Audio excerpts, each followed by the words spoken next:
On the air. Call to order this regular meeting of the Oradell Zoning Board of Adjustment. Notice of this meeting was published in the official newspaper, prominently posted in Borough Hall, and filed with the clerk's office in accordance with the requirements of the Open Public Meetings Act. This meeting is a quasi-judicial proceeding.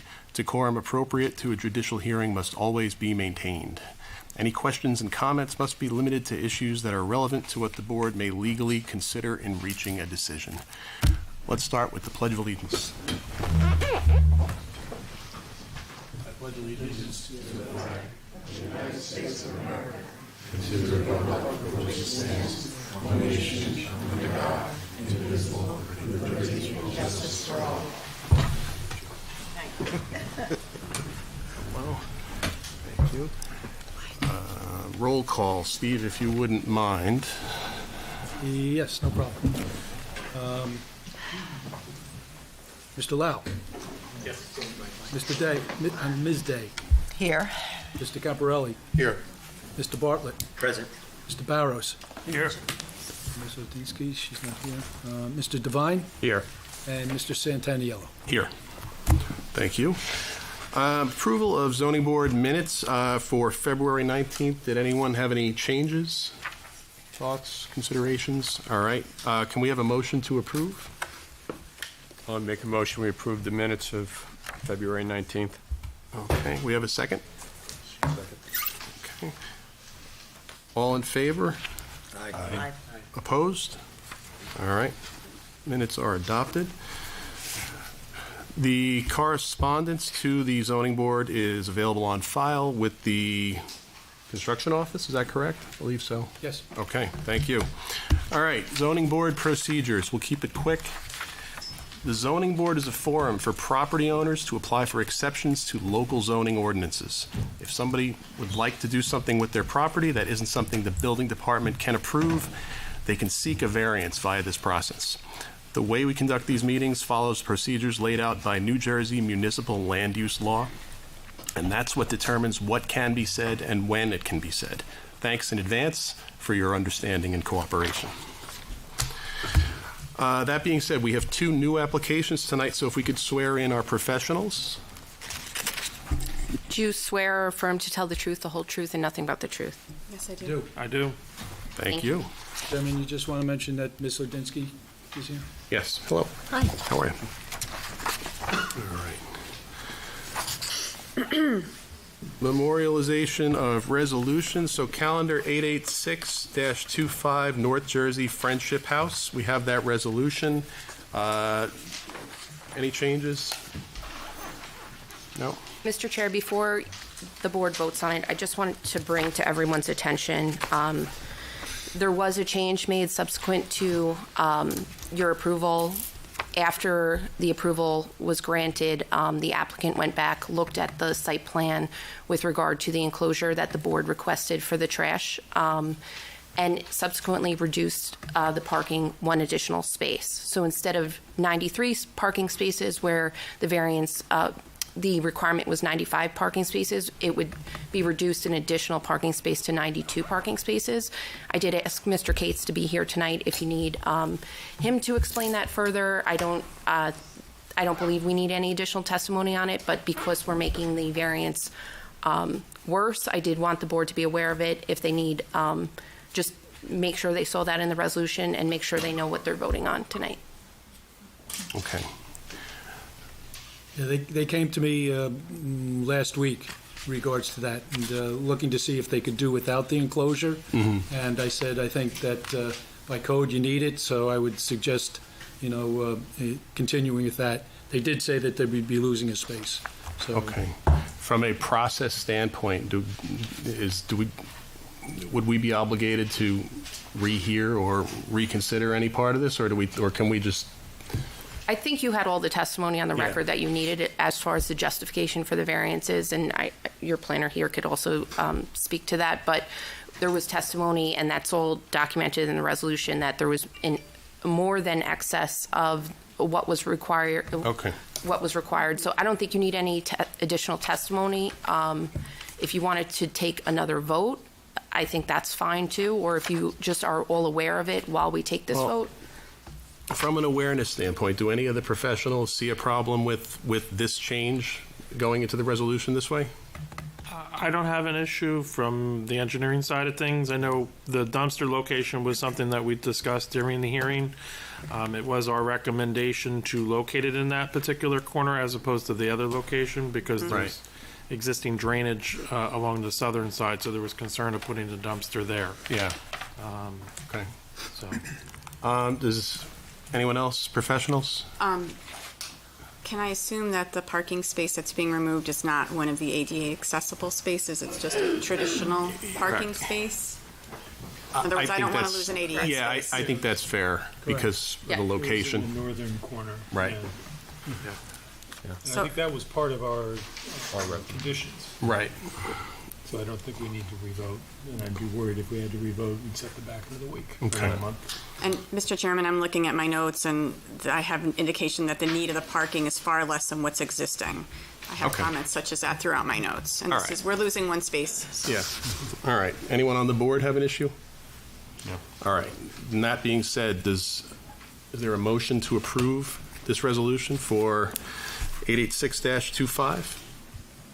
I'll make a motion that we accept it with the noted change of one less parking spot. All right. Can we have a second? No second. All right. All right. Can we call the roll?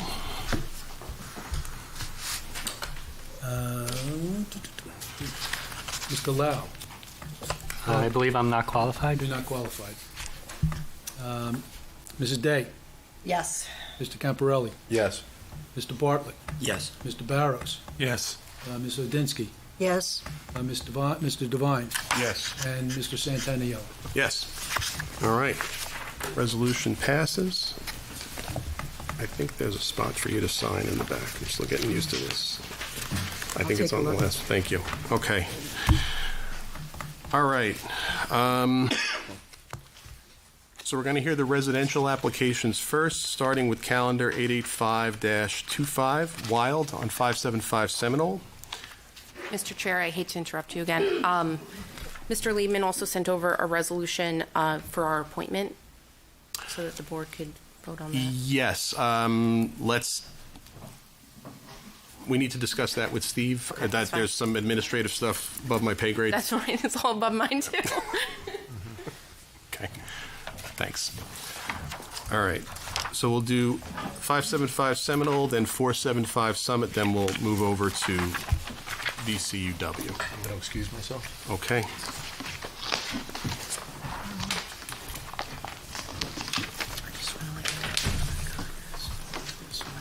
Oh, me too. Yeah. You don't have to. You don't have to. Either one. Okay. Steve, I think there's some background here that you were going to give us? Yeah, maybe you're wondering why it was there. If you want, I can go through what procedure.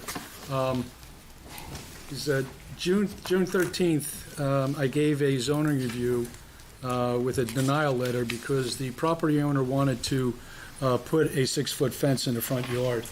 And then I spoke with and he came in a number of times, the contractor, the fence contractor, and went back and forth. And finally, I think you have copies of that. He submitted a survey with the proper location for a 6-foot fence that I approved.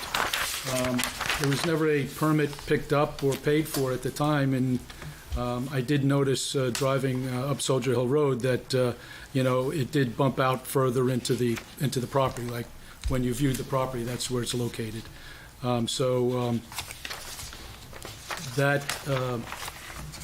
They did come in. They did pay for the permit, but they got a violation notice, and then they decided to come to the board for a variance. Okay. So for those listening, for the board, we need to hear this case as if the fence is not in the location that requires a variance. We need to act as if we're listening to a request for a variance, not an existing fence. So that being said, your case. Thank you. Hi, my name is Nicole Eisner-Wild. This is my husband, Scott Wild. We're the owners of 575 Seminole, Lot 7, Block 804. With us, we have Matthew Bermudez from Superior Fence. He is our fencing contractor. We had asked for the fence.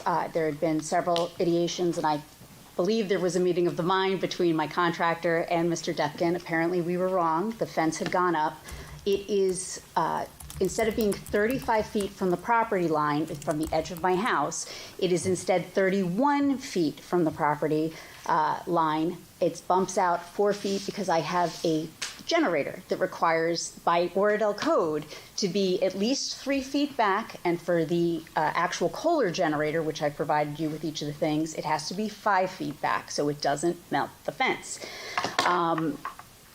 I guess proper airflow. Yes, I had asked, I thought that had been communicated. I guess it had not been, and that is what we're asking for. It does not show, it does not impede. I have an exhibit, I'm just gonna call it Exhibit 1. Can I just swear you both? I'm sorry. Okay. Sorry? I Yeah, no, you're right. I'm still getting used to this. Sorry. No, you're right. Can you both please raise your right hands? Do you swear or affirm to tell the truth, the whole truth, and nothing but the truth? I do. Thank you. Sorry about that. So I'm gonna just mark this Exhibit 1, and I'll pass it around. I will send it via PDF, because I think that is what will be required. It is what the fence looks like and how far it is from the house. You see, it doesn't impinge the view. We have tried before to do things to have privacy on our street. Obviously, Soldier Hill Road has become much busier in past years. We have gigantic pine trees that have been there. They keep falling down.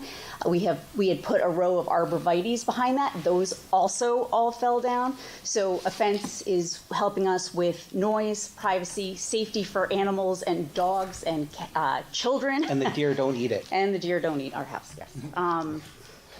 As opposed to the arborvitaes. So if you have questions for us, please let us know. Okay.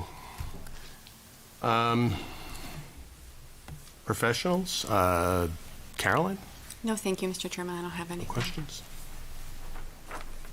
Steve?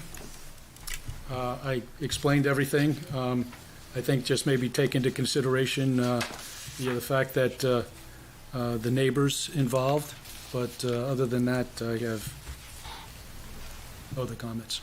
Oh, I'm sorry. I should also mention that we got a letter, I don't think I have it with me, from one of the neighbors directly across us on Soldier Hill Road. I believe they're listed as number 2 on the list of people to have contacted, Hervé and Anne-Marie Didier, and they say they love the fence and they support us in our application. Okay. Danielle? The only thing with that is, I don't know how much the board can consider a letter, because unfortunately, unless they're here for the board to question. Understood, yeah. You know, even though it's in support, it can't really be considered. Yep. No, I think that is the case, but noted. We never have in the past. Right. Okay. Questions from the board? Can I just ask Steve one question? Is there also, because this is a frontal, a height issue on the fence, or is it just really a setback issue? It's the height. They're only permitted 3 feet in the front yard. And being a corner lot, there's 2 front yards. Correct. So it has to start at the corner of the building. A 6-foot fence is permitted at the corner of the building back. But that's where it looks like it is, isn't it? It bumps out about No, 4 it's- feet, sorry. I'm sorry. But I'll let Steve. Do you have the survey? I have the photo picture. here, yeah. Oh, okay. So the rear yard is the back quadrant of the property. So from the front of the house on Soldier Hill Road, that forward is considered a front yard. So the only height of a fence, the maximum height, is 3 feet.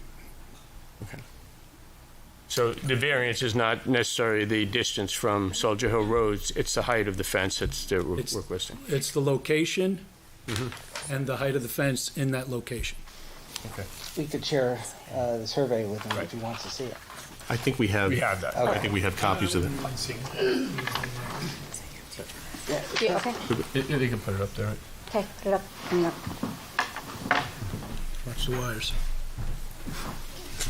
Should we mark this as 2? It's already, yeah. I have a question for Steve. So if the house were Oh, I see. extended to where the fence, where the proposed fence is, would the fence be compliant? The house extended, Yes, because if I'm understanding correctly, the fence is allowed to be up to the house or the side of the house? the corner of the house. Right, the corner of the house. Yeah, so if the corner of the house were to be theoretically extended to Well, a if the point. corner of the house was in any location on that property, we could approve a fence 6 foot high from there back.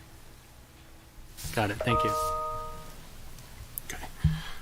Any other board questions? Just in understanding, so, okay, you're on a corner property, you have 2 front yards technically.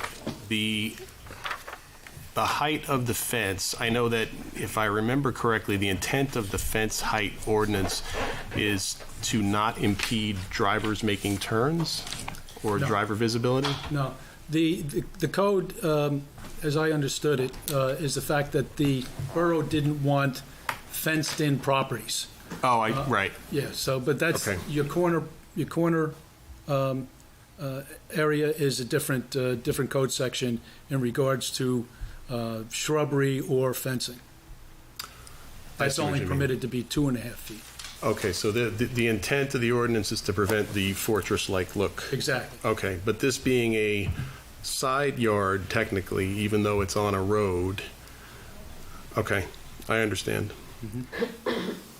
Any other? Can I see the survey? Yeah.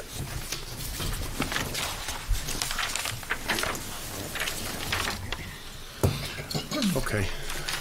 I have a question. Steve, do we have other properties in town where we've approved this type of variance? Or would this be, is this Yeah, I think in the past there unusual? were 1 or 2, but surprisingly, there's been a few that have come in front of my office for this such thing, so maybe you want to consider that. Okay. Sorry, another question. What is the minimum front yard setback for this zone? 35 feet. 35 feet? Okay, so I guess to clarify my understanding, like the building could not be extended without a variance in this case, if a hypothetical building. Well, I wanted to Yeah. understand if, say, the building were at its max, built up to its max setback, would the fence be allowed? And in this case, no. Well, if you're saying that if the building was at that setback, but it goes to the building, there were issues in the past where you're saying a fortress, they actually put a fence in front of their house. It came across a portion of their house. And when we did the code changes, they were looking to try to correct that. So it doesn't look like a fortress. Okay. And that's not in this case, but Right. And then maybe a question for the property owner. So what are the other options for you? Other options for us? Yeah. We could move the generator, which was a lot of. It was a lot of work cost. to get through it because you have to go through PSE&G, which has a backlog of like 7 months, 8 months, and now that more people have come along, of course, Mr. Depkin would have to come out again and deal with that and another permit. And there's other windows, and there's like on that side that the generator's on, like a basement window and a bedroom window, and there's also a 5-foot requirement between the generator and the window. So I don't know if we would be able to do that. So a 3-foot fence would not give us any privacy, even with we've put up the trees, we've tried everything else. The land is just not It's not cooperating? not cooperating with the trees. So Yeah, we just wanted to be safe, and we thought that it was all sorted out with to have that 4-foot area and because there's still like 31 feet to the edge of the property. And as you saw with the photo, it's actually behind our side shrubbery. So it's By a lot, and a lot, we can't enclose a lot of our yard because it is a front yard. yeah. And the main reason it was done was because of the generator. So Steve, if the generator wasn't there and the fence was flush with the house, that would be compliant? Or is it still a height problem? If they were putting the fence where it was approved, it was at the corner of the house, and it went to the property line, That would be set back 35 feet with along with the house. along with the house. Right. It's not just the front yard setback, it's the house, Yeah. okay? So, yeah, so that would be compliant. That's why I approved the location. I wouldn't recommend them, or having the board say, recommend them move the generator, but they could always box it out, with the fence. That's another option. Got it. So technically, the generator could be, without being moved, boxed out, and the rest of the fence be a 3-foot fence, then, correct? No. It would be 6-foot fence at the corner of the property. Right. But where that's lying is a generator, and you could box that section out, but still say within that line of the corner of the house. And be 6 foot. Yes. Okay. To which that would still require a variance for that section of the fence Well, you around could- the generator, right? You could go in. Oh, But I see. wouldn't it require wouldn't it still be a variance for the box around the, No, I mean, what you see it- if you're going back towards the rear of the property, The generator would be outside of the fence, and you would box it out of the backyard. I would think for both the neighbors, the visual of that would be That's what I was- distracting. yeah. The sound would now be projecting, bouncing off the fence and projecting out onto. well, it would have to be screened if that's what they were doing. Which creates a whole new other visual, yeah. Okay, well, we're not trying to redesign the application for you here. No. Can we consider the fact that the generator is present on the property as a hardship inherent in the property? It's an existing condition. Can we? I think, how long has the generator been there for? since I moved in 12 years ago when I redid the whole house. So I think that helps. It's not something that was just put Right. there. And then I think to the board's testimony and the options that are kind of on the board, it's a benefit to the neighbors by having your generator enclosed visually and sound-wise. So you have a generator that's been there 12 years, and then the benefits to the neighborhood would be enclosing something within their backyard, so it is more of a burden to them than the neighbors. So there are things that balance it. It's not a self-created hardship as much as if someone put this fence here, it's there, and you have to see there's no balancing Okay. positives. All right. Yeah. When you had your agreement with the contract, did he submit a sketch or any sort of guideline that he was supposed to follow? I'm sorry. Yep, because Well, if excuse he me, went to... that's what he presented to me. But I don't know whether he presented it to them. Yeah, I don't know if we can have him sworn in and. He's right here. because I think if we had the permit, right, if I'm not mistaken, then that would all come through, we would have paid for, and Steve would have been able to kind of notice that throughout the process, and we wouldn't be having this conversation now. But that's what I'm just curious to hear. Do you want to hear from that? Yep. Well, before we do, though, I mean, if we're treating this like the fence doesn't exist yet, if this were just a variance application for a fence in this location, and one of the factors were the existence of the generator, would that's really the only, if I understand correctly, that's the only criteria that we can consider. So I don't know And it sounds like in the fact that the land hasn't been able to hold vegetation as a screening.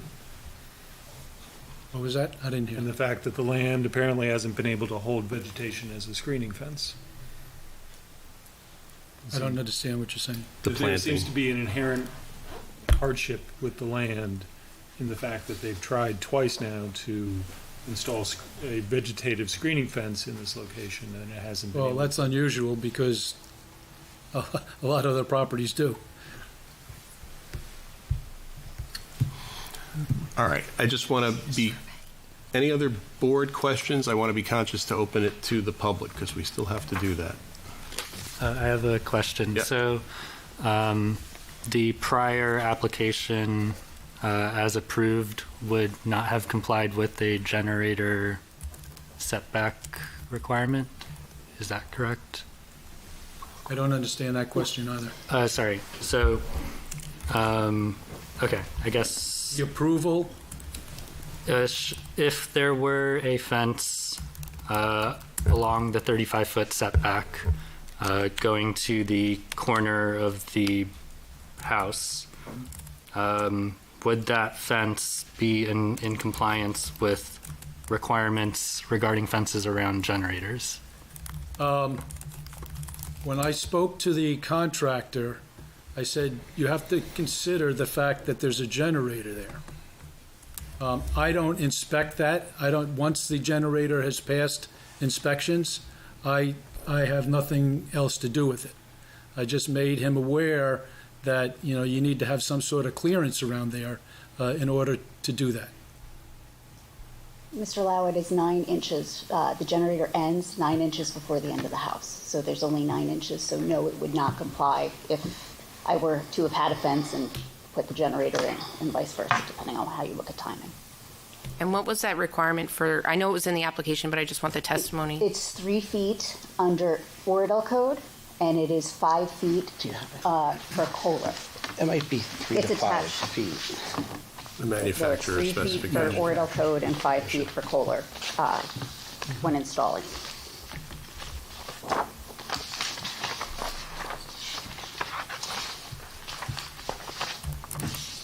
Does that answer your question? Good. Any other board or professional questions? Okay. Any members of the public have questions for the applicants? Okay. Please state your name and address. It's Paul Latsunas, 50 Beverly Road. The thing I was just thinking about this, what about your neighbors? Is there any problem with your neighbors about this fence? None. No. They've all been very supportive verbally. They didn't come out last time we were here for the last hearing. We were here all night, so they didn't come back tonight. Okay, so since there's no objections in there, I don't see any reason why we can't approve it. Thank you. Any other members of the public? All right. Go takers. We will close it to the public. Do you have anything else you want us to consider? No, thank you. Shall we deliberate? Get opinions? Kevin, you want to start us off?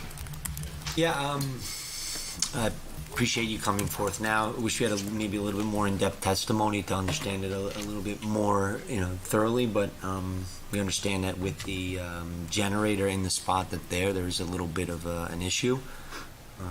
I would like to have a little bit more visual maybe when we're sitting here than just kind of trying to kind of rewrite a wrong from the beginning. But we've heard enough, and I think I'd like to hear what my colleagues have to say before we put it to a vote.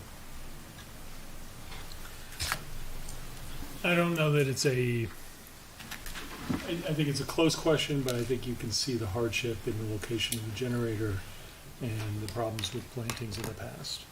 And I think even if you were to grant a variance for a bump out in that location, the fact that the fence would then be would not run in a straight line, I think would be visually distracting to the appearance. I think it provides a more uniform appearance if it's running in a straight line. Tom?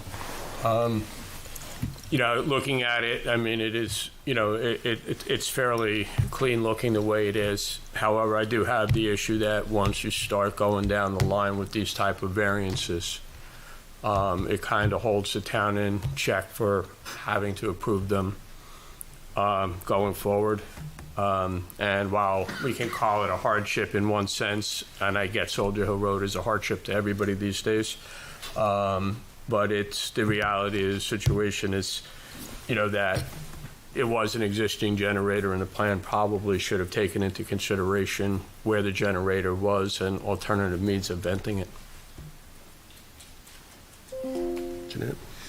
I don't know, I guess, my feeling is it's a corner lot, and there's also always challenges with corner lots, when you want, have something like this situation. I can understand they're wanting to have a, protected backyard, and by the same token, keeping the generator from view. They do make noise. I think that the fence that they put up maybe buffers that a bit. So overall, even though it isn't, they need a variance, I don't think it's the worst thing that they did here. Okay. Maureen? Yeah, so my sense is if we were having this discussion probably before the fence was put up, can understand why, you'd seek the variance, why it might make sense. You're saying, trees are not holding up there, the neighbors are supportive. If, to do it without a variance would mean, cutting the fence around the generator, which would probably look odd to the neighbors as well as yourself, and certainly understand why you'd want a fence. So all of that I think is very understandable. I think it's unfortunate, though, that we're having this conversation now. I agree with the comments regarding the generator being a hardship or the location of the existing generator being a hardship, and weighing the alternative where the neighbors might be disadvantaged by a compliant fence. Okay. Yeah, I agree with everything everyone has said. I mean, again, going back to the reality that what we have to consider here is there is no fence, and you're asking us for a variance to do what's effectively in place already, but we don't know that. Given that the generator, and this is really weighing large on me, given that the generator was there before you moved in and is 12 years old, I don't know that we would come up with a better solution than what's already there. I mean, it's not ideal to have the fence in front of the property. It's a side yard, though. It's Soldier Hill Road. It keeps the line clean. So, yeah, not ideal. I don't think there is an ideal situation here, but I think the best of a couple of unfortunate scenarios might be what you have in place now. That being said, do we need to, so from a process standpoint, am I leaving anything out? Do we want to ask for a motion? A motion, okay. Does anyone have a motion to approve or deny? I'll make the motion to approve the variance for the fence constructed in 4 feet further into the front yard setback area. Okay. Do we have a second? I'll second. All right.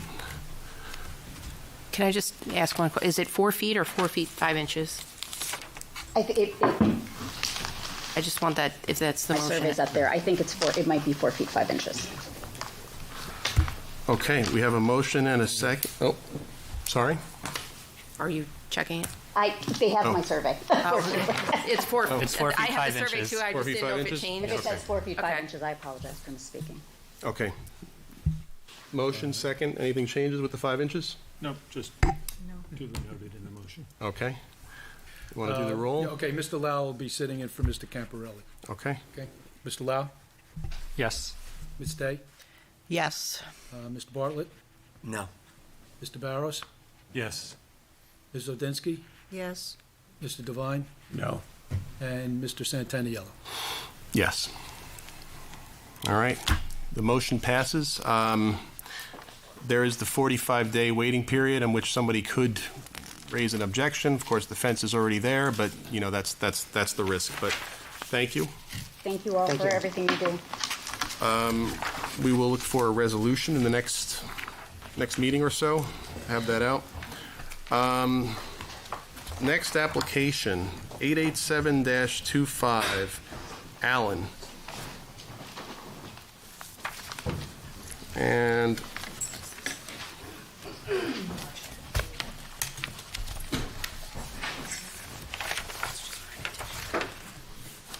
all right. And I am once again going to have to sit this one out. I'm inside the 200 feet. Howdy, neighbor. How you doing? So I will leave you in the fine hands of Mr. Devine. Is there any, my mom got the notice. She lives within 200 feet. Does anyone Do you have any ownership in the house? I don't. I don't see there being. I have no issue with that. Unless the applicant has an issue with me sitting on it. Okay. No? All yours. Okay. All right, thank you. Okay, so I guess we start with the professionals who have reviewed, or do we present first? Or? Well, I think everything has been, I'm sorry. notices have been in place, everything's good. Okay. And it's up to the applicant Got it. Okay. to present their application. Okay, we have swearing in. Could you please raise your right hand? Do you swear or affirm? Can you Sorry. also state your name and address for the record? Justin Allen, 475 Summit Avenue in Oradell. And I'm the architect, Xiomara Paredes, 240 Rock Road, Glen Rock, New Jersey. so I'm going to swear you separately. Can you, do you swear or affirm to tell the truth, the whole truth, and nothing but the truth? I do. And she's going to be sworn as a expert. Yes. Can you, for the board, give the benefit of your educational background and experience? I'm an electrical engineer. But Do you want to be an expert? Are you? No. Okay, then. I gave that up. Can you please give the board the benefit of your educational background and experience? I'm a Bachelor of Architecture from Central University of Venezuela, a Master of Architecture from Rensselaer Polytechnic Institute. I have a license in New York and New Jersey. I've been practicing for 30 years, and I'm a member of the Historical Society of Glen Rock, New Jersey. And is your license currently valid? Yes, it is. It's up to you. Okay. Is this working? Yes. Can you hear me? Yeah? Are you getting the recording on tape? Okay. It just is, could speak as loudly as possible. Do you accept her qualification? Just for the. Accept her as an expert witness. Okay, yeah, so we're comfortable accepting as an expert witness in the field. Thank you. Good evening. We're in front of the board tonight for a proposed second floor dormer addition in the rear of a Cape-style home on a corner property that requires a front yard setback variance. The front entry of the house is facing Summit Avenue. The side of the house, left side of the house, is facing Amaryllis Avenue. The two front yards are required to be 30 feet. The yard facing Amaryllis, the existing front yard is 24.2. There is a second yard, front yard, that is 22.9. That's the closest to the street. We are proposing to add a dormer aligning with the wall that is 24.2 feet from the property line. And that's why it requires a variance, a front yard variance. So there is an existing nonconformity. We have two hardships. The first hardship is that it's a corner property. Corner properties always impose a reduction of a buildable area. And for instance, if this house was in an interior lot, then it wouldn't be, the left side wouldn't be a front, but it would be a side yard where the requirement is 15 feet. In this case, we wouldn't be here because we wouldn't need a variance because we would be complying. So that's our first hardship. The second hardship is the non-conforming dwelling to the front yard. And we are aligning with the existing wall of the house, side wall of the house. Usually, when we're doing a second floor addition, we try to align with at least one of the exterior walls because it's efficient structurally, spatially, and economically. So in this case, we wouldn't be able to do it because of the setback requirement, and that's why we are asking for a variance. If we go to the next page,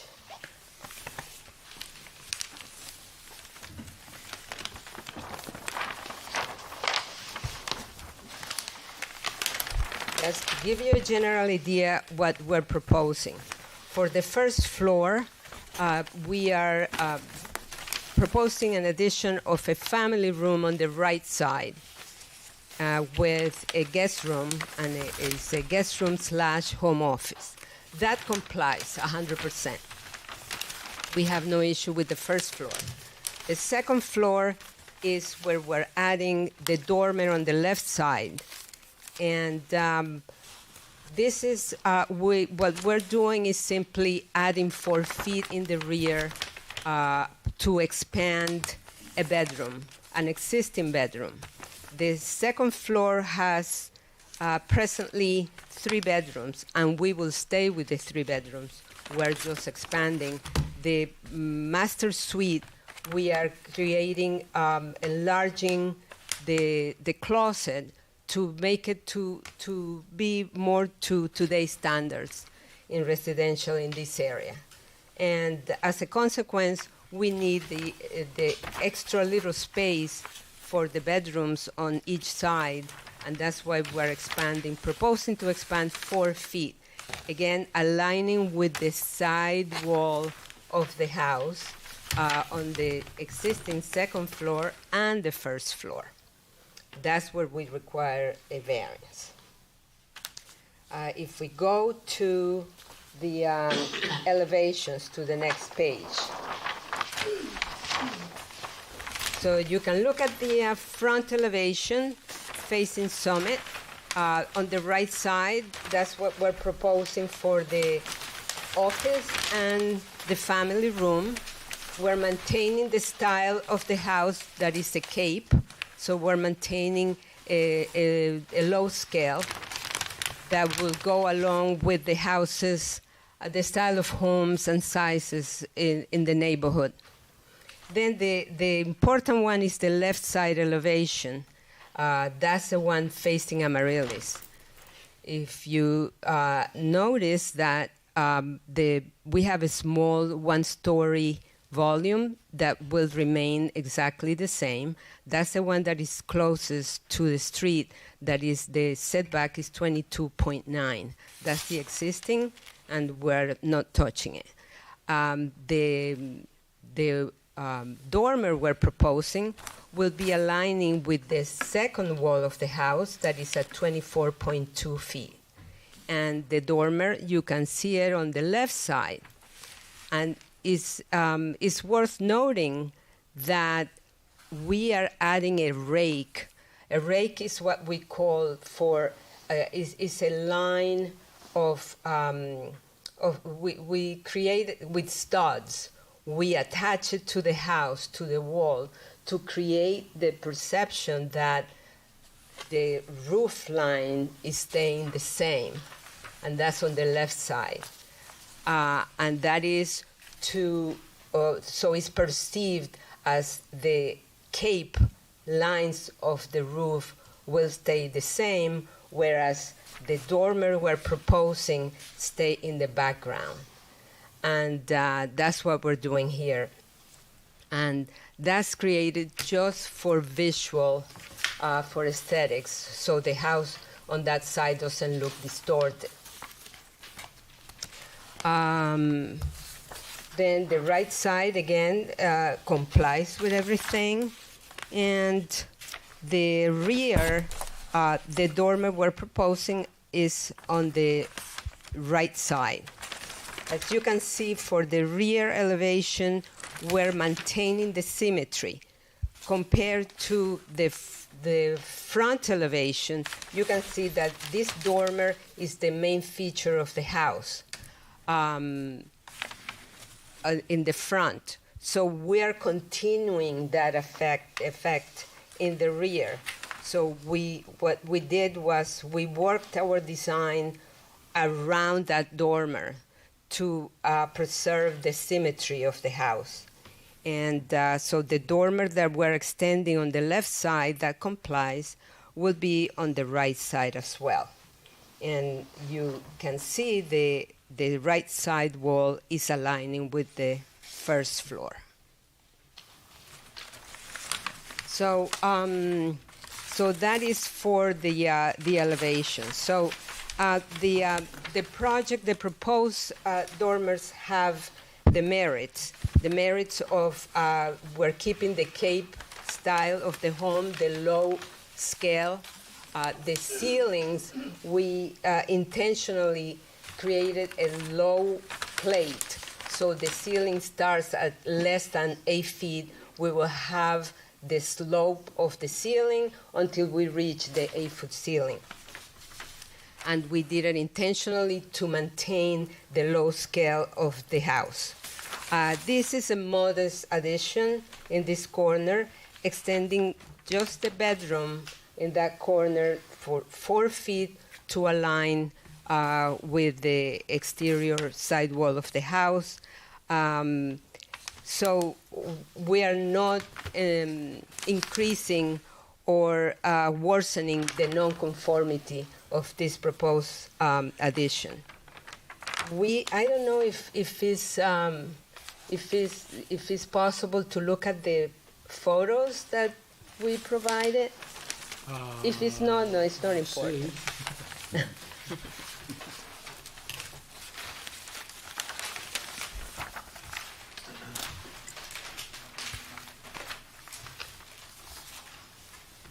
It would be, Stephen, it would be the let's see. Up top. He's got it. Oh, you got it? Okay, Yeah. good. Thank you. Well, it would be the next page.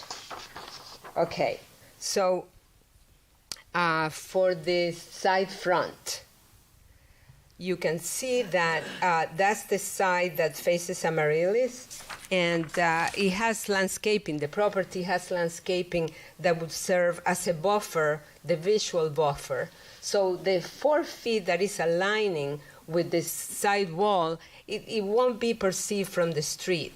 So it's not going to impact the streetscape. Then the right side photo that is on that same, the view from Amaryllis Avenue. You can see the landscaping again. It serves as a buffer. Then the other page, the first page, yes, the one below the front elevation. Yes, that, the right rear. We are making the change on each side. That's the dormer I was talking about in the rear, and we're adding the dormers, the shed dormers on each side that we worked around. So it will enhance the rear elevation.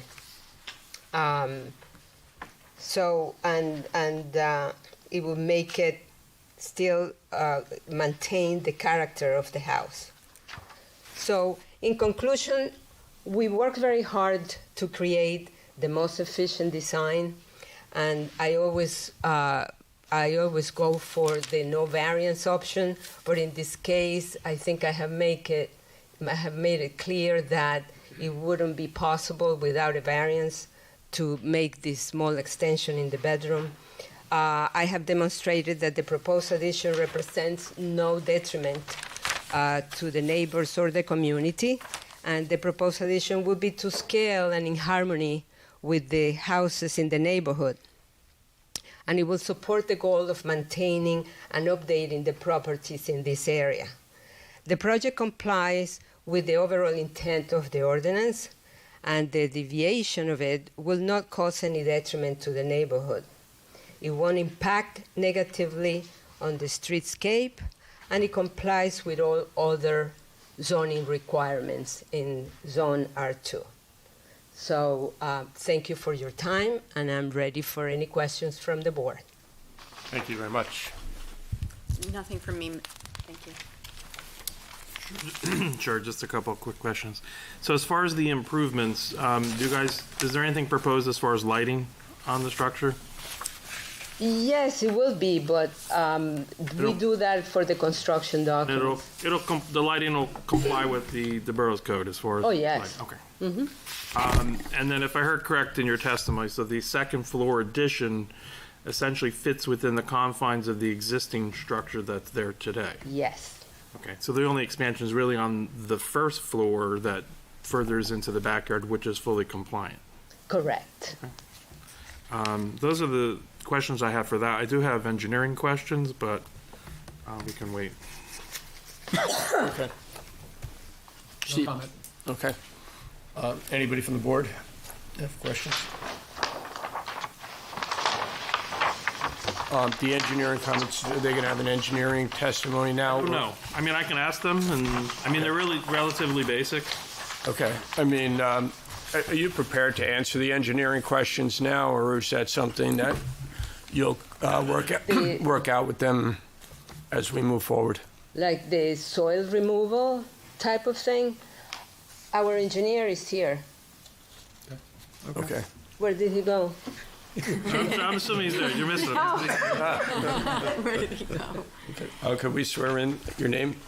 My name's Kent Rigg, Maybe you can come up to the mic. Yeah. Did you- Maybe you could use the microphone over here on one side or the other. Do you want to ask those questions now, or do you want to close out the testimony of this architect and have Oh, I'm open sorry. it to public Yeah, okay. comment? If there- Public questions, sorry. Okay, I'm sorry. Is there any questions from the public of the architect at this point? Going once? No more question for the board? Okay, thank you very much for your testimony.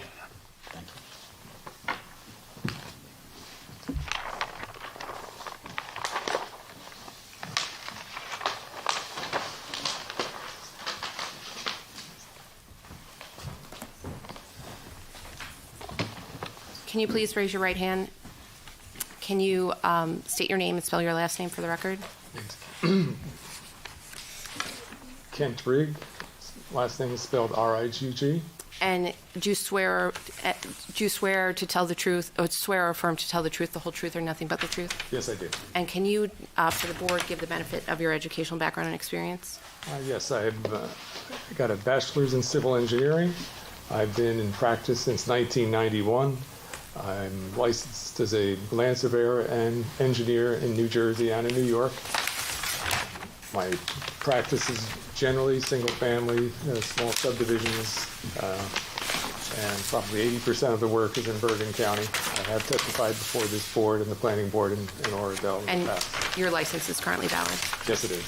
So I offer to the board whether you want to consider him as an expert in the field of civil I engineering. think we can accept him as a expert witness.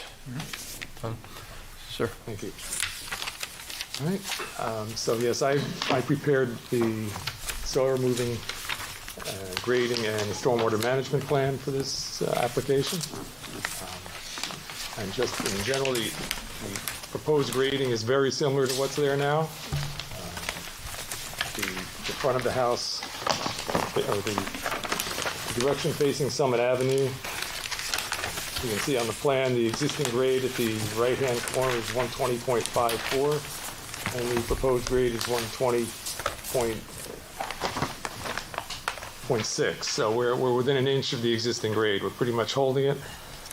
The way the site is graded, grades from Summit Avenue towards the driveway area.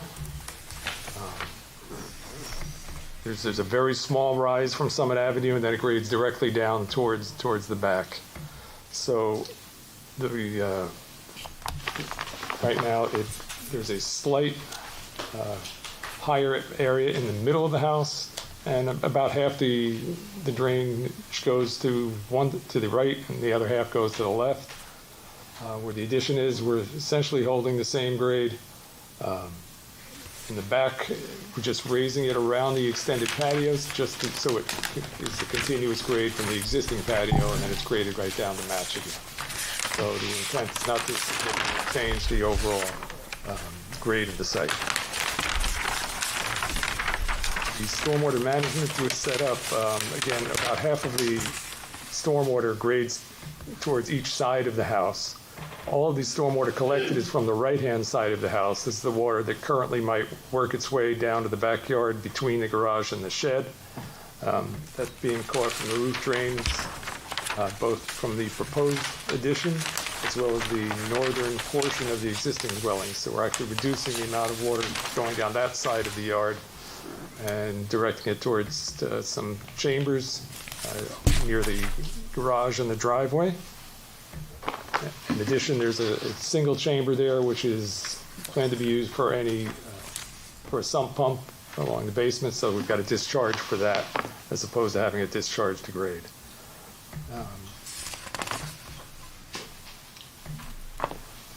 Other than that, again, it's a relatively small change in grades, and we designed stormwater management to accept all the increase in impervious.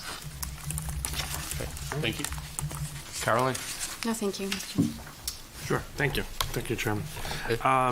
Thank you for the testimony. I would agree, the proposed site improvements, they are increasing impervious coverage. However, the stormwater management system has been sized accordingly to address that increase. And as he had indicated, they also have an additional one just for sump pump discharge. So they have two separate units, one to handle anything from the ground that they're getting in the basement, as well as the increase in impervious. In your testimony, I didn't hear anything as far as the soil movement side of it. And let me just address the board. So the borough's ordinance requires a soil movement application for any soil moved in town. When the total cubic yards is 100 cubic yards or greater, typically the planning board would act on that application. However, if the applicant is before the zoning board, the code does allow the zoning board to act on behalf of the planning board in that situation. So that's what we have tonight as well as part of this. I guess, could you just give us a little information as far as the total soil movement? Yes. The excavation I have these 321 yards, and it's primarily excavation for the new foundation. Again, there's very little change in grade from what exists there today. We're showing 10 yards of fill, so there's a net 311 cubic yards have to be removed from the site. According to the ordinance, we already gotten it. You add the two together, so the total cubic yardage moved would be 331 cubic yards. Thank you for that. So the application before you this evening, the total amount is 331 cubic yards, should the board decide to approve the application. So you could act on behalf of the planning board with that portion. Right. Is there any other requirement related to the soil permit that we would need in order to do that? No, I mean, the testimony they provided was regarding what improvements they're doing on the site, if there's any detriment or anything that's being done, as a result of this. The main detriment obviously is the increase in impervious coverage that they're proposing, and they're mitigating that with the stormwater management that they're proposing here. So there should be no, impacts to the neighboring properties as a result of that. So that's one of the main things as the board that you should be looking at and considering as part of this. I did have a question. I know one of our comments we indicated the chambers look like they're within 10 feet of the garage in the back. Is that something that you could move further away and not cause any issues to the other Yes, structure? currently it's just under 5 feet. It can certainly be moved further away from the garage. We're right now about 32 feet from the house, so if we moved it 5 feet closer, we're still well beyond a 10-foot distance. Okay, very good. That would be a requirement of approval. Correct. To do that. Okay. Yep. Other than that, I really have no other questions. They addressed the majority of items that we have. There's some other conditions in here really that would be more construction-related items. Steve? No comment. No comment. From the board? I have a question about the stormwater management calculation. You have the volume and gravel calculation with the 4-foot height, but in the drawings on the site plan, page 2, I think I tally only 3.5 feet in height of the volume and gravel.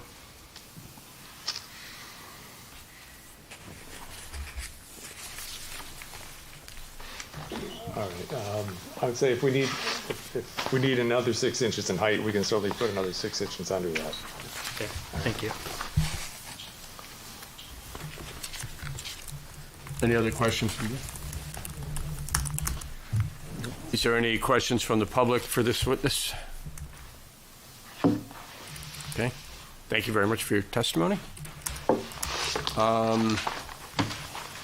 At this point, is there any other public comment or a question on the application? Nope. Okay. I guess from a form of deliberation, would you guys care to start at that end? Sure. Yeah, I think the proposed addition is not increasing an existing nonconformity, and I don't see any detriment to the neighboring properties or the public in general. And it looks like the applicant has demonstrated that the variance is needed to make a symmetric addition and to provide enough room for a bedroom. I think it's generally good. I don't really have anything else. Other than to say that the design appears to be very consistent with the neighborhood, very tasteful, and I agree with what was just said. I agree with my colleagues. I think there's a need shown here, and otherwise I think everything is good. I agree with my colleagues as well. I think it's a nice, positive improvement, brings the house to more current standards, properties. The hardship is manifest with the corner lot. The applicant has demonstrated that the benefits outweigh the burdens, and in fact, I don't see any negative implications with it. I think it's a thoughtful design and very attractive. Yeah, I echo the comments. I appreciate seeing the application. You tried to not ask for every variance possible. You stayed within certain coverages and only really, worked with what's something that kind of came inside the design. You could add in more height, more coverage, but you decided to maintain that. So we appreciate that. And, yep, I don't have anything more at this time.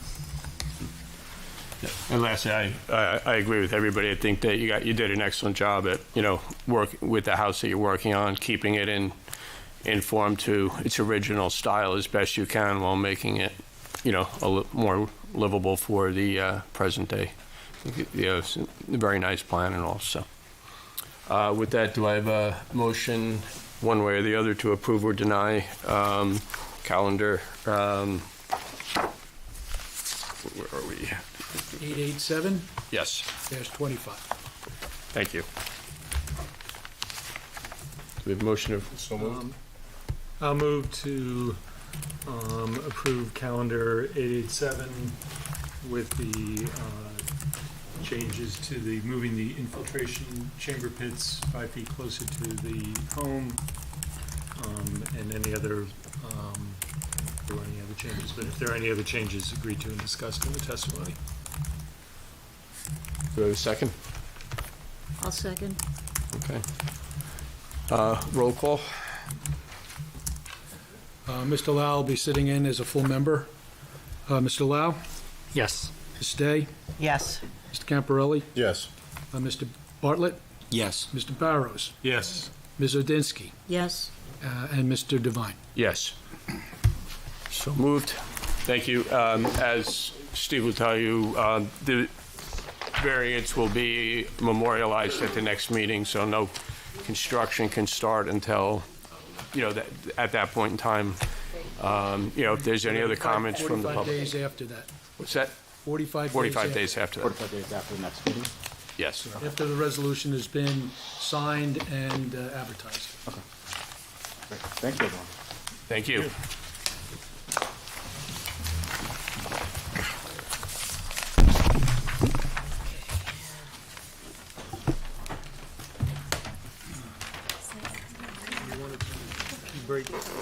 Okay.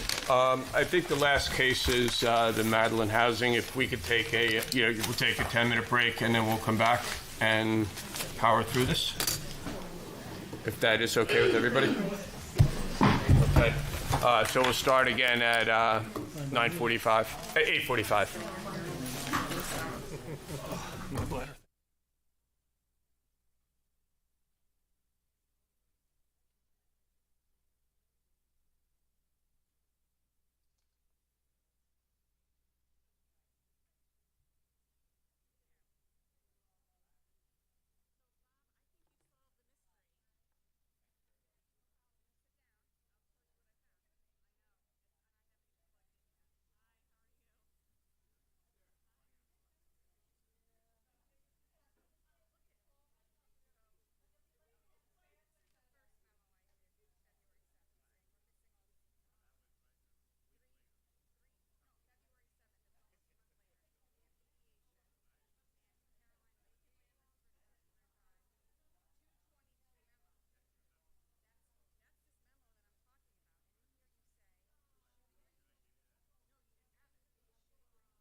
Yes.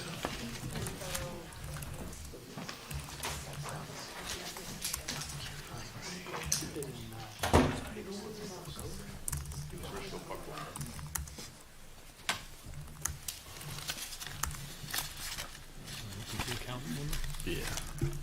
It's right there. Okay, at this point, we are back to calendar number 874-24, Madeline Housing Partners, LLC. Mr. Whitaker. Good evening, Mr. Chairman, members of the board. For the record, Bruce Whitaker from the firm of McDonald Whitaker, representing the applicants. You've received a letter today from Mr. Simon. If you recall at the last meeting, Mr. Simon was presenting his witnesses. Since the last meeting, we have had the opportunity to review the plan with Mr. Simon, and as you can see from his letter, we have come to an ability to resolve some of the issues that his clients had. And on the basis of that, we're going to revise the plans, submit them to the board. We will have our engineer come back to testify only to the minor modifications being made and showing the architectural revisions that are being made. But sum and substance, the same number of residents would be in the home, the building will remain the same, and we'll move ahead from there. We'll take the opportunity to get it to your planner and to your engineer as soon as Mr. Halls has got it completed. And my goal at the next meeting is for purposes of presenting that testimony and then providing you with a summation and hopefully call it for a vote after all these number of months. I think that will put a smile on all our faces. But this evening, just to take advantage of some time that we have, we know there's members of the public that wish to speak to the overall concept of what we're proposing. So I'll step back and I'll let those be sworn in and testify tonight. Okay. Rob, you're comfortable with that, Yes, with absolutely. those statements? And it should be open to public comment. Okay. Anyone who is not represented by Mr. Simon. Understood. I don't think they're here tonight, but anyone else is free to participate. Okay. Offer comments, and they'll be sworn. Okay, and I will just say, though, if there's further testimony given with the revised plan, we will have other public comments again later. You may. So if people, again, wish to hear the full revised plan before making comments, please do so. If not, we'll listen to comments made by the public at this point in time. Just ask you, everybody, to come forward and, again, state your name, address, and be sworn in. And, again, just in the essence of time, if somebody's already made the comments, like to keep it moving forward, but it's important that the public has their say. So with that, would anybody like to address the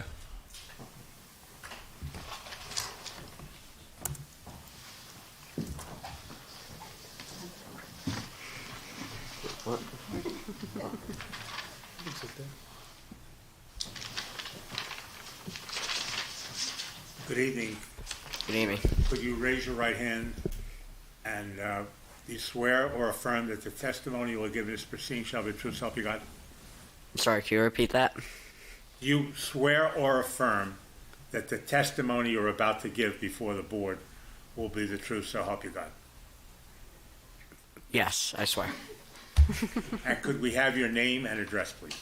Do I still need to raise my right hand? You can put it down.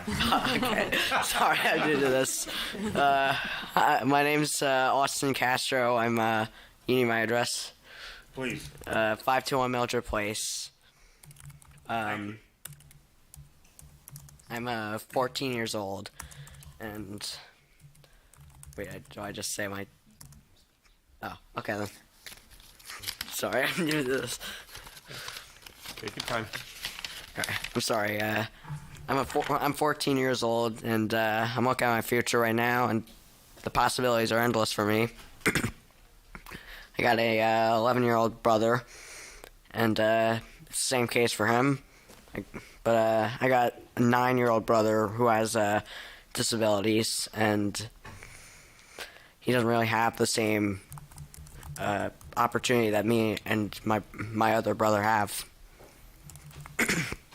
And he's the most hardworking person I know, and it upsets me and my family to know he's not gonna get the same opportunity that that me and my other brother have for our future. And I've seen Carson take every opportunity he's ever gotten, and he's ran with it, whether it be for better or for worse. And it'd be great. I think me and my family believes that if we give a family with who has different abilities than us a chance to an opportunity to live in this amazing town that's done nothing but support me and my brother for whatever we want to do. If this town can support them, it'd be a town I'd be very proud to have lived in. Thank you.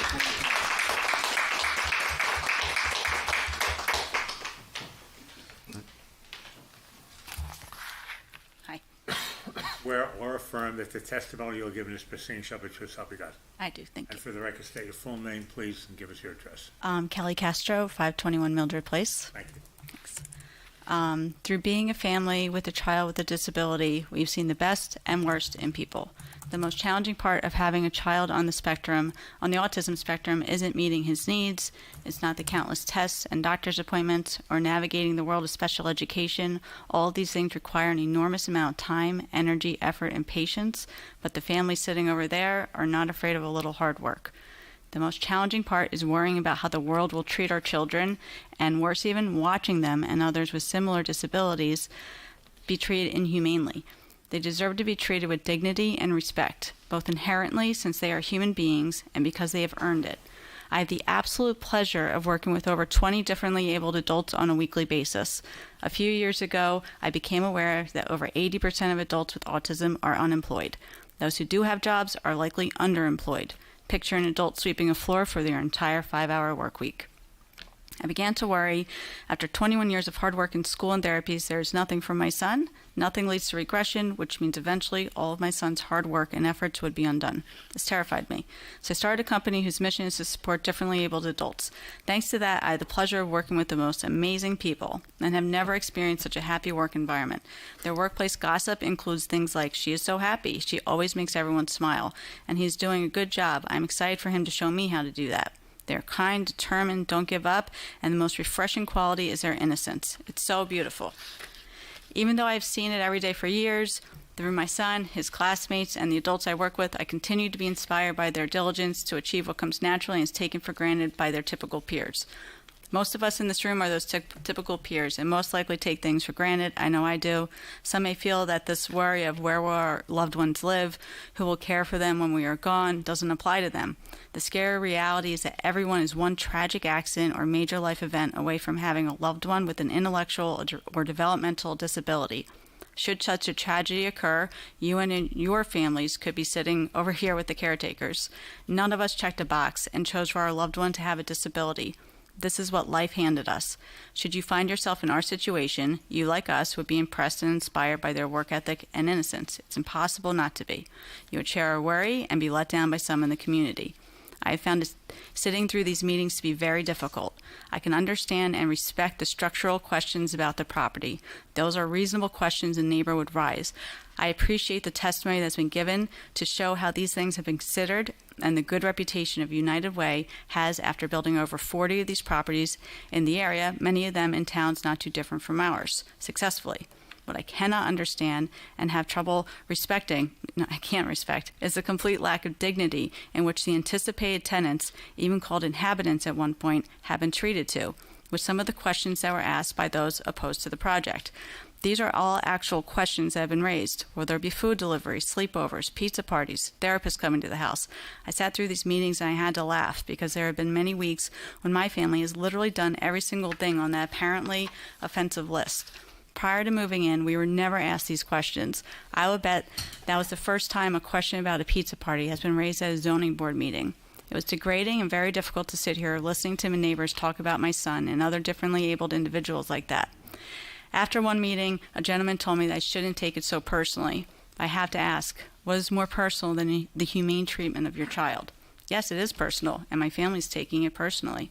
I assure you, if you have the pleasure of meeting the potential residents, you will be blown away by them, inspired by them. You will want to be invited to their pizza parties that I hope they have, because that means they are enjoying a typical activity that so many of us take for granted. They, like everyone else, should have their basic human needs met, and they should have the opportunity to enjoy their life. They would add so much to our town. Hearing the questioning from those opposed, for me, it put a spotlight on how much our town needs this, as much as the future residents do. Our town will only be enhanced by these adults. I admit, when the doctor told me my son would have significant needs, the last word that came to my mind was lucky. But I have grown to see how lucky I am to have a son with autism. He adds so much to our life and to the life of anyone who takes the time to get to know him. Thank you very much.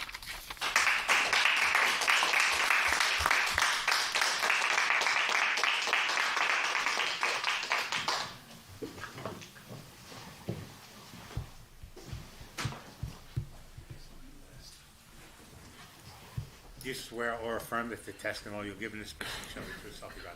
I do. Further, I can state your full name and spell your last name and give us your address. Melanie Weisberg, Weisberg, 830 Ellis Place. Thank you.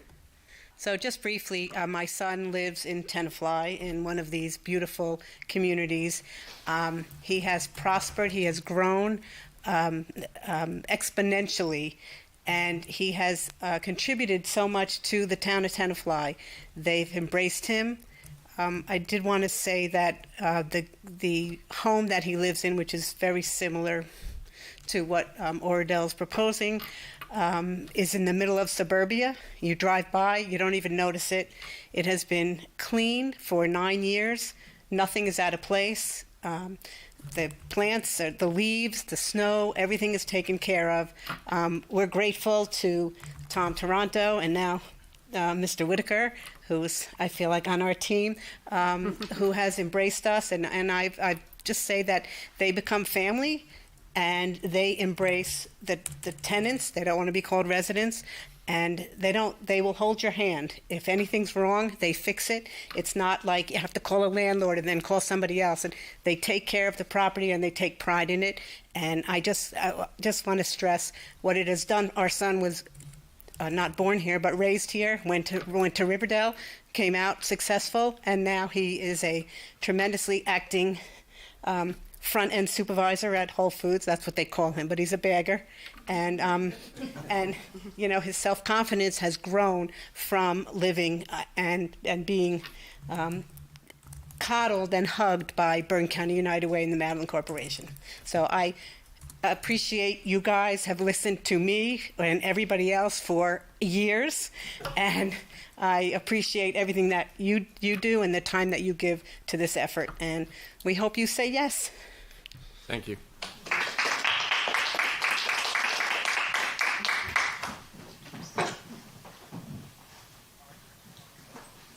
Not sure I'll get a chance to come up here and talk, so Linda Bessink. Affirm that the testimony you'll give in this proceeding shall be true, self you got.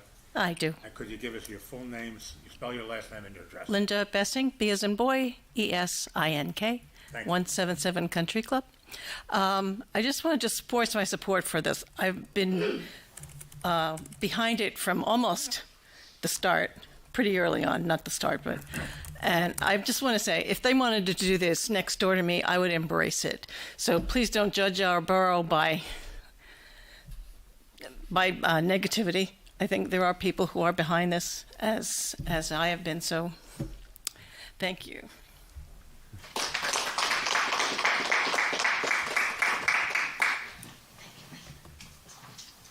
You swear or affirm that the testimony you will give in this proceeding shall be true, self you got. I do. And give us your name, spell your last name and address.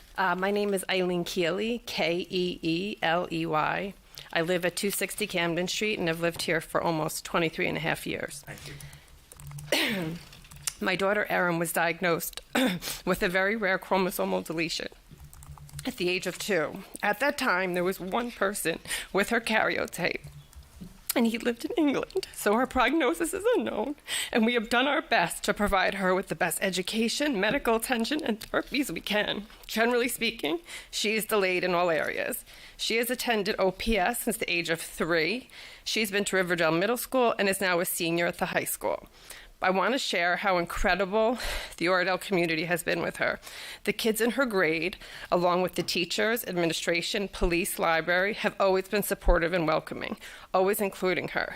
In fact, recently at a Girl Scout dinner, the girls gave Erin 2 awards and spoke about her positive attributes. She was asked to be one of the first chief of police in town, celebrated by a parade and a party afterwards. But what I think is important for you to know is how much she has provided back to the community at Oradell. At the 6th grade celebration, a mom approached me to tell me just that. She had several kids and shared how Erin created this empathy and understanding in her child that her other kids did not experience. She thanked me for allowing Erin to go to OPS and provide that to her child. Another mom recently shared how Erin was the subject of her daughter's college essay, explaining how Erin was the definition of a true friend, never judging based on what you wore or how you did in sports or academics. The Oradell community would be lucky to have somebody like Erin as a neighbor. There is a housing need for people with special needs. The United Way has a solution. Erin turned 18 this summer. My husband and I have a lot to plan.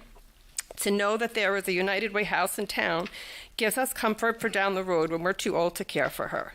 There are plenty of large, beautiful houses in our town. Our entire block had water in their basement in the spring of 2007. However, people on our block were still approved for construction. I have attended these meetings since last spring, sat through hours each month, hearing many people in town getting approved for additions to their homes, decks, driveways for their growing family. Besides a request for a certain time of light or privacy bushes, there was absolutely no questions about the increased traffic that their house or driveway may create, or if the increased square footage may increase the amount of deliveries to the home. But for this house, we have heard the special needs community referred to as inhabitants, or on Facebook as possible drug addicts and criminal. Not one, but 3 different lawyers came in and asked questions that range from pizza deliveries to the house on Friday nights, to how many visitors will be there at a time, to what is a community room used for. I don't recall any of these other houses being expanded asked if their great room may lend itself to more parties, or how many children they hope to have. Just this past October, I stumbled upon an article referencing how the Mount Laurel numbers were just released. Remember, while these houses will satisfy our low income requirement, they will not tax our school system, something that is busting at the seams at present. I urge you on this board to consider moving forward with this United Way house. Please do not allow a handful of families change the very welcoming nature of our town. Thank you.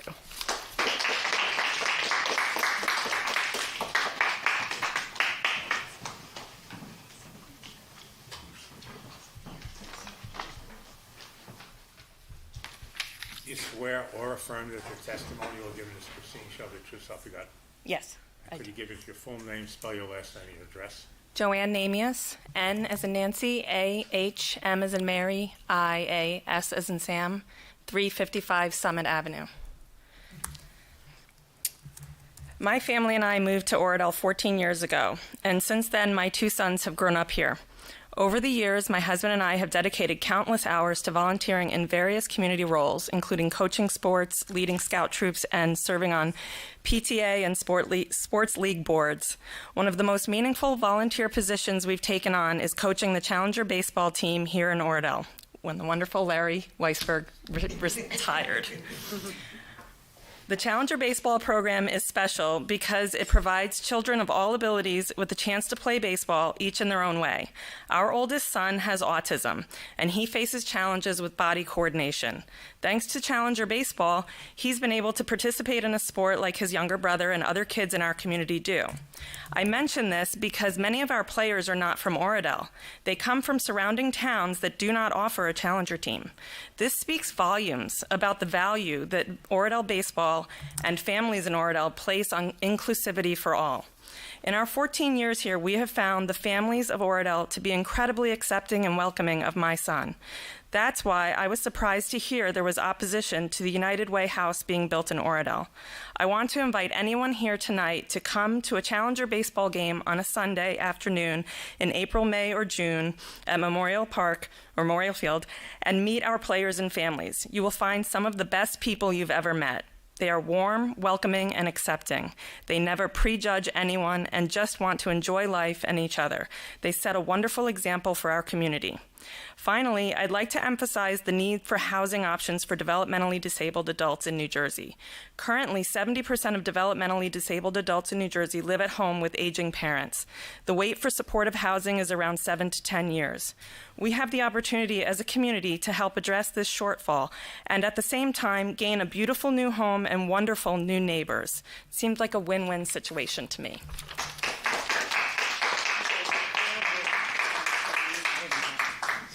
Excuse me?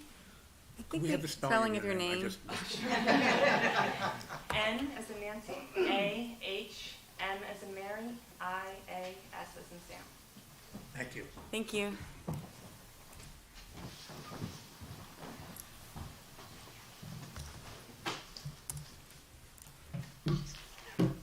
You swear or affirm that the testimony you will give in this proceeding shall be true, so help you God. I do. For the record, state your full name and spell your last name, please. Sure. My name is Kate Gibney, Gibney, and my address is 936 Midland Road in Oradell. Thank you. Okay. So my son Liam already had the opportunity to speak when he was home for his Eagle Scout ceremony in May. So I just want to reinforce my support of the United Way housing project. I'm here to be a voice for those individuals in our community who are not able to advocate for themselves. For most parents, especially parents with children with special needs, their worst nightmare is not being able to fix things or not knowing that their child is going to be taken care of when our time on earth is over. I can personally speak to this. It is something that keeps me up at night.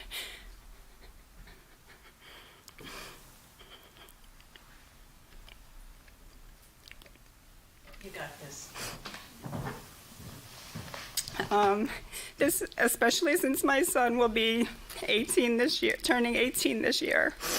While most parents are helping their teenagers with ideas for promposals or helping them to decide which college they're going to be attending next year, my husband and I have been spending our spring hiring a lawyer and paying a couple $1,000s in order to get guardianship of our son so we can help him make decisions about his medical care and where we can get his name on a waiting list for housing when he turns 21. He currently attends school in Cape Cod, Massachusetts, 6 hours from here, because we weren't able to find proper schooling for him that could meet his needs.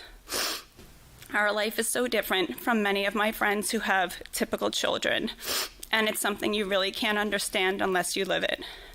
I'm happy to say that over the 18 years that we've lived in Oradell, we have found a network of friends and neighbors who love, support, and accept Liam for who he is. He has given countless hours of service to Oradell through his career in Boy Scouts and his work with St. Joseph's Youth Group. My husband is a member of the Oradell Volunteer Fire Department, and he was just recognized for 5 years of service to this amazing community this past weekend. Actually, just this morning, before heading to his regular job, he was in Paramus from 2 o'clock in the morning till 6:30 a.m., responding to a horrific house fire. As a family, we love this town, and we've given so much of our time to make it a better place to raise our family. We hope the rest of the town opens their hearts and opens their hearts and their minds and understands that Liam and other individuals like him need and deserve a place to live and flourish, just like the other young adults in our community. Thank you for your time and consideration for this project.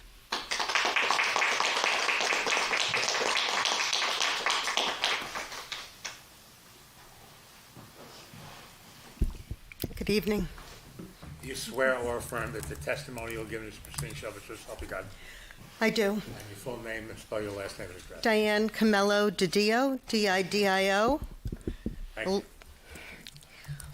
One of the reasons so many young families move to Oradell is because it has been recognized for many years as a family town. My husband and I had the distinct privilege of living in Oradell for 36 years and raising our 3 children here. We were fortunate to have many friends and neighbors in this community to support us in times of need and celebrate with us in happy times. It does take a borough. The proposed group home gives many families who live in Oradell, several of whom have spoken so eloquently tonight, the opportunity, the comfort and peace of mind of knowing that their children may have the opportunity to continue to live in their hometown, surrounded by the love and support of their family, friends, and neighbors. I have visited other group homes that have been developed by United Way and Madeline Corp. In Allendale and Tenafly, among others. I have witnessed firsthand how the residents of these homes have become an integral part of their communities, interacting with the families and neighbors in those communities, enriching their lives and being enriched in return. This project is not only an inherently beneficial use, but it will satisfy a portion of the borough's affordable housing obligation without the development of multiple market rate units. But most importantly, it will give some of the young people who live in Oradell, and some of whom you have heard from and about tonight, including Carson Castro, Erin Keeley, and Liam Gibney, who spoke so eloquently before this board a couple of months ago, the opportunity to continue to live in the family town that they grew up in, surrounded not only by their immediate family, but by the family he has grown up with in Oradell, the many friends that they have grown up with in Oradell, the many friends they have made through their work within the community, as in the case of Liam with the Boy Scouts and St. Joseph's, and so in so many other ways. It is my sincere hope that you act to approve this application. Thank you for your service. I do appreciate knowing the many hours you put in. Thank you.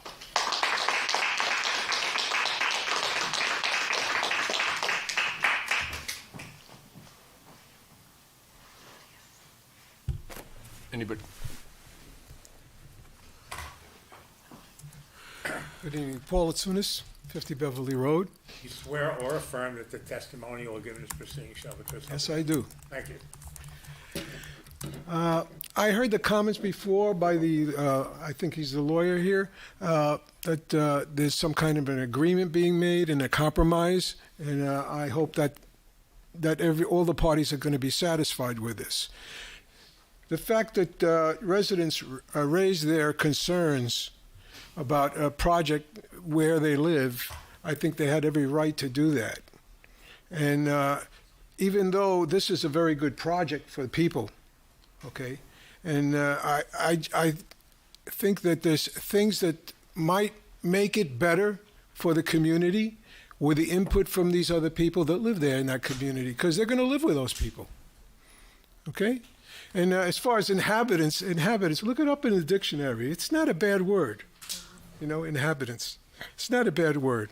And people are concerned about how many people are going to be there, how many people are going to visit there. Those were questions that were asked, okay? And they had every right to ask those questions. And I just want to say that there's nothing lost here, okay? We also want to do good, and the thing that happened as far as the win-win, triple win situation with the Beechwood, I think it's Beechwood, or the golf plots that were there, the 3 plots were exchanged with the fair share housing in order to do this. And it was a devised plan, and that we got more out of it as for the town as far as fair share housing units that we got credit for.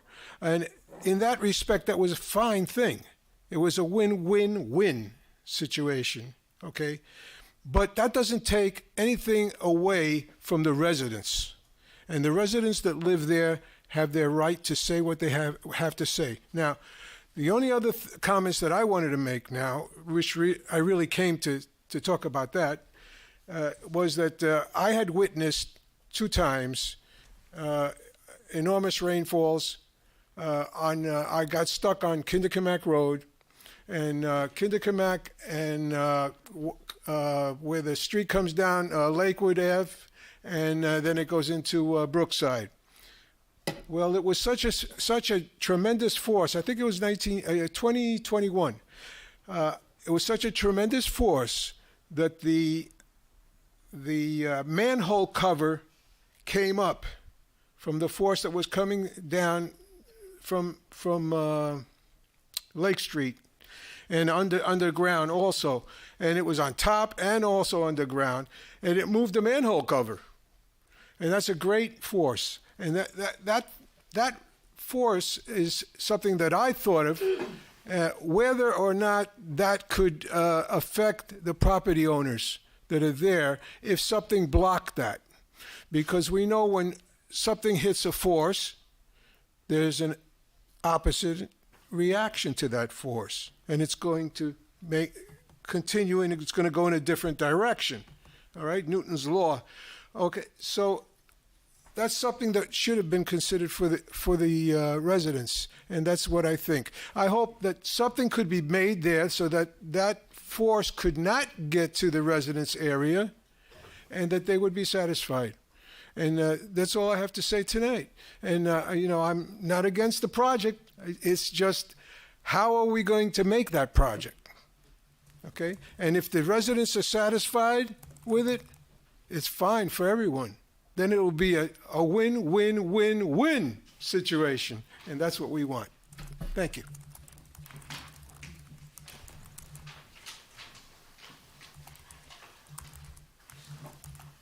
Anybody else? Do you swear or affirm that the testimony you will give in this proceeding shall be true, self you best? I do. Could you give us your full name, spell your last name, and your address? Larry Weisberg, Weisberg, 830 Ellis Place, Oradell. Thank you. You're welcome. I'm just a big proponent of this project.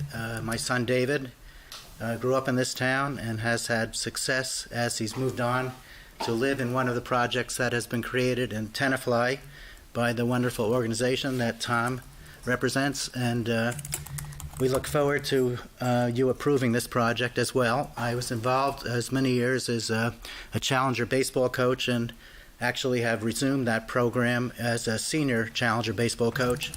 The town has welcomed our community in that baseball team for years, even prior to the many years I've dedicated to it, and I get much reward out of it. But in addition, the children as well, who are now adults, appear on Sundays as well and play their game also in the same field, and we are open to members of other communities coming, and I would love for some of you come down and witness our program. It's a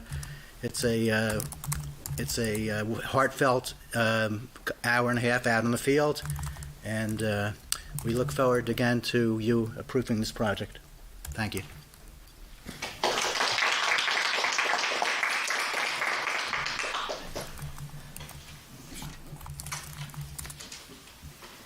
Okay, I guess if there's no other comments from the public, we'll close public comments for this evening. Mr. Whittaker, do you have anything else for this evening? No, we'll carry it to the April 21st meeting. Okay. Just And consider it. we will have the revised plan submitted well in advance of the 10-day requirement. And the hearing will be carried to April 21st without further notice. Thank you very much for your time. Thank you. All right. You just see if anybody else is still here. Okay, Tom.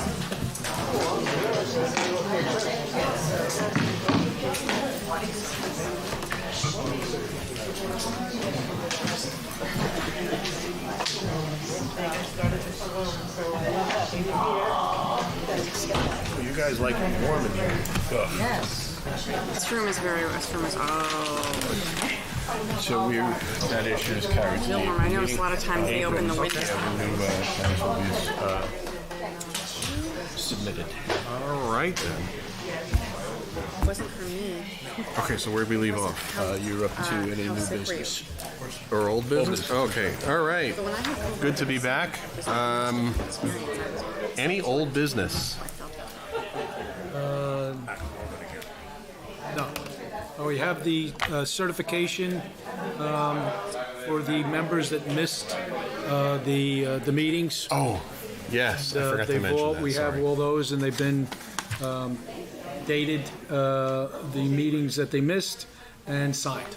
We will So- have 7 eligible voters, members to vote. So you need mine, you still need mine. Yeah. If you have a blank one, I'll sign it in. I have mine here. Yeah, it's important that we Well, have that's right, you're 7 going to do it tonight. Yeah, We're going to finish up tonight. Okay. Yeah. Yeah, I have that. yeah. I'll And do that it is for tonight. the purpose of voting on this or any other. No, it's just for this application, and they'll be able to vote on the application. Again, it's a D variance. Correct. They need 5 votes. Right. So we're hoping to have a full 7. Did you sign one? I haven't yet. I didn't go back and watch all those meetings. And is Mr. Middleman going to sit in on the April meeting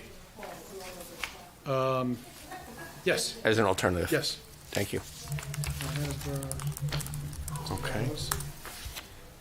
Okay, so we'll sort out the certification for folks who are getting caught up. I'll get it. Want me to drop it off? Yeah, or you can email it to me. Okay. Okay. Any other old business? I do know the cyber recertification is still out there, if anyone still has it, like me, to do.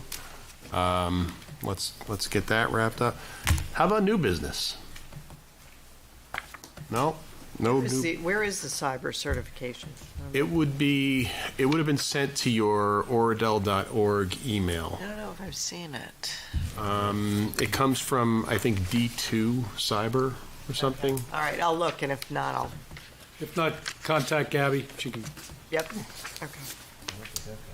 All right. And is there also financial disclosures too? Yes, that'll come when the administrator gets it from the state, and then they'll disperse it to us, and then you can go online. And if you've done it before, it comes up fairly quickly. Yeah, that was a pretty tight turnaround last year. Yes. I know that they don't. Do we get an email for that? Something? I don't know if we get an email. I think we get told here. Oh, maybe we get an email. You'll be notified when the administrator notifies us. Okay, so they'll tell us when we have to do it, basically. Because every year I do it and I forget what I did the last Yeah. time. Well, you're able to preserve your answers from last year if they haven't changed. So That doesn't open until April. that makes it easy. That doesn't open until April. Get, like, Yeah. on the system. No, it's easier than you think. Wait till we get closer to it. Maybe we can work through it. All right. Any other new business? All right. Open to the public for public comment unrelated to any of the cases. I thought he left. Hello. Paul Atsunas, 50 Beverly Road. All right. The reason I got up is because I know that everybody, all the boards, planning board, mayor and council, the board of trustees of the library, and including you, are up to date with your minutes. And this is a first that everybody has got up to date with the minutes. And I'm proud of you, and congratulations. Oh, that's excellent. Besides Glad the to, minutes, every meeting can be heard on YouTube and OPTV. It's always been that way. Excellent. However, it's not perfectly legal.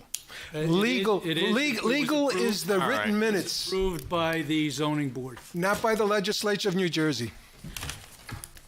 Luckily, we don't need to work that out today. That being said, do we have a motion to adjourn? Early night. I'll make a motion, we adjourn. All right, second? I'll second. All right, all in favor? Aye. Any opposed? Okay, have a wonderful evening. Happy Thank St. you. Patrick's Day. Happy St. Patrick's Day.